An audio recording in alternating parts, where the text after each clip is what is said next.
Maria está morta e não intercede por ninguém. Mensagem aos falsos adoradores. Todo ano, aos 12 de outubro, acontece em todo o Brasil as festas e solenidades alusivas a Nossa Senhora, tida como protetora e padroeira do povo brasileiro. Referida festa é sempre marcada por vários eventos, tais como a missa, assistida por grande número de pessoas, a exposição da imagem da santa, a qual é cultuada e venerada com fervor, em um evento marcante que contribui para abrilhantar a festa, é a grande procissão, na qual se faz presente a imagem da santa, que é acompanhada por seus muitos fiéis e devotos. Ela é, sem dúvida, o grande ídolo do povo católico. Diante disto, convidamos o prezado ouvinte a abrir as Escrituras Sagradas e meditar nas seguintes passagens bíblicas. Eu sou o Senhor, este é o meu nome. Eu não darei a outro a minha glória, nem consentirei que se tribute aos ídolos, imagens de escultura, o louvor que só a mim pertence. Isaías 42, versículo 8. Nada sabem e nada entendem os que carregam em procissão as suas imagens de escultura e fazem súplicas a um Deus que não pode salvar. Isaías 45, versículo 20. Os ídolos, imagens de escultura, deles são prata e ouro, obra das mãos dos homens. Tem boca, mas não falam, tem olhos, mas não veem, tem ouvidos, mas não ouvem, nariz tem, mas não cheiram, tem mãos, mas não apalpam, tem pés, mas não andam, nem som algum sai da sua garganta. Tornem-se semelhante a eles os que o fazem, e todos os que nele confiam. Salmo 145, versículos de 4 a 8. Reconhece, pois, hoje, e considera no teu coração que o Senhor é o único verdadeiro Deus, desde o alto do céu até o mais profundo da terra, e não há outro. Deuteronômio 4, versículo 39. Não terás outros deuses diante de mim, não farás para ti imagens de escultura, nem semelhança alguma do que há em cima nos céus, nem embaixo na terra, nem nas águas debaixo da terra. Não as adorarás, nem lhes dará culto, porque eu sou o Senhor teu Deus, Deus zeloso, que visito a iniquidade dos pais nos filhos até a terceira e quarta geração daqueles que me aborrecem. Êxodo 20, versículos 3 a 5. E em nenhum outro há salvação, porque também debaixo do céu nenhum outro nome há dado entre os homens pelo qual devemos ser salvos. Atos 4, versículo 12. Diante destas verdades bíblicas, perguntamos aos padres: com que ousadia os senhores se atrevem a promover solenidades alusivas ao nome desta personagem, fazendo com que ela receba honra e glórias, se a Bíblia cita em Isaías 42, versículo 8, que o nosso Criador não aceita repartir com outras entidades a honra e a glória que só a ele pertencem?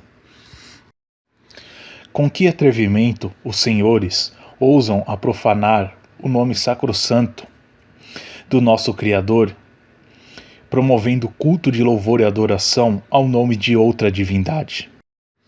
Se a Bíblia diz em Atos 4, versículo 12 e Mateus 4, versículo 10, que não há salvação em nenhum outro nome dado entre os homens e que só a ele adorarás e prestará culto, com que audácia os senhores se atrevem a carregar em procissão a imagem deste ídolo morto, se a Bíblia diz em Isaías 45, 20, que nada sabem e nada entendem os que carregam em procissão as imagens de escultura, clamando e pedindo coisas a um Deus que não consegue salvar ninguém?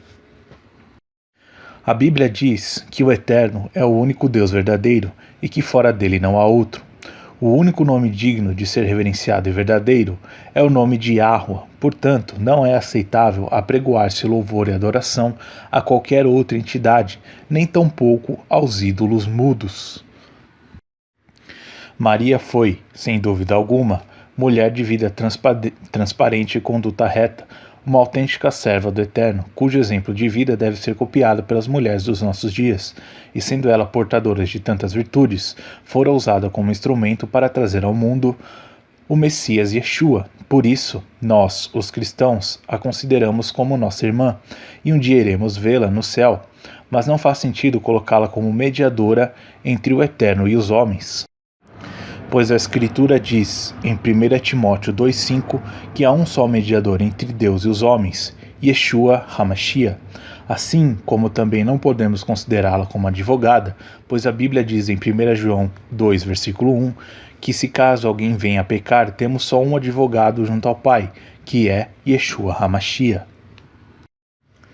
O catolicismo nos apresenta Maria como uma forte intercessora, sempre pronta a ouvir as súplicas e petições dirigidas a ela em oração, mas a Bíblia Sagrada nos garante, em Eclesiastes 9, 5 e 6, que as pessoas, quando morrem, têm sua memória entregue ao esquecimento e não possuem mais conhecimento algum do que se passa aqui em nosso meio.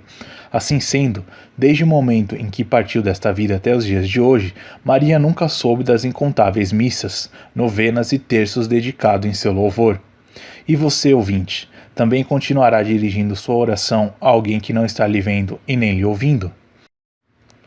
No Concílio de Latrão, realizado no ano de 649, o Vaticano decidiu por conta própria ensinar que Maria não teve outros filhos além de Yeshua e continua até hoje batendo nesta mesma tecla, mas a Bíblia registra em Mateus 1,25 que José não coabitou com Maria, sua mulher, somente até nascer Yeshua, seu primogênito, fazendo-nos entender que depois disso o casal conviveu materialmente, desfrutando da vida conjugal em toda a sua plenitude. A palavra primogênito significa primeiro, e se foi o primeiro, é evidente que vieram outros.